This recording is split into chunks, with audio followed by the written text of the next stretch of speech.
কদিন আগে গুঞ্জন উঠেছিল শরীফুল রাজ ও শবনম বুবলী বিয়ে করেছেন। এ নিয়ে বিভিন্ন সংবাদ মাধ্যমে খবরও প্রকাশ হয়েছে। তবে এসব বিষয়ে দুজনের কেউই কোনো কথা বলেননি। এর মধ্যে সংবাদ মাধ্যম থেকে জানা যায় পরিমণির বাসায় গেছেন রাজ, কিছুক্ষণ থেকেছেন, এমনকি পরিমণির রান্না করা খাবারও খেয়েছেন। পরিমণি দাবি করছেন রাজ বুবলীর বিয়ের গুঞ্জনটি চাপা দিতেই নাকি পরিমণির বাসায় রাজের যাওয়া এবং পরীর রান্না খাওয়ার খবরটি সামনে আনা হয়েছে।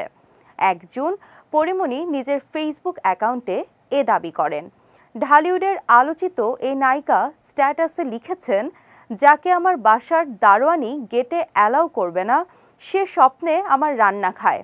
স্ট্যাটাসটির মন্তব্যের ঘরে অভিনেতা শিমুল খান পরীকে প্রশ্ন করে লিখেছেন, কে খেলো তোমার রান্না?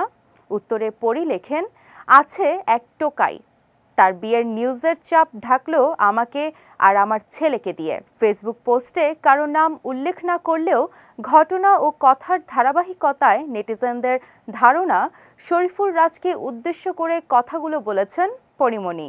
অভিনেত্রীর এমন কথা যেন রাজ বুবলীর বিয়ের গুঞ্জনকে উস্কে দিল। চিত্রনায়িকা পরিমণির সঙ্গে শরীফুল রাজের বিচ্ছেদ হয়েছে প্রায় ১ বছর। বিচ্ছেদের পর থেকে ছেলে পূর্ণ মা পরিমণির কাছেই বড় হচ্ছে।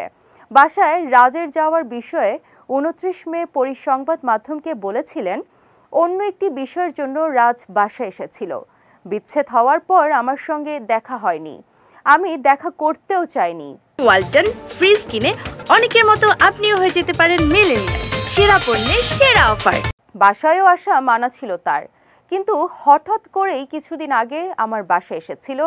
সেই সময় বাসা থেকে যাওয়ার আগে তার কিছু গুরুত্বপূর্ণ কাগজপত্র আমার বাসায় রয়ে গিয়েছিল।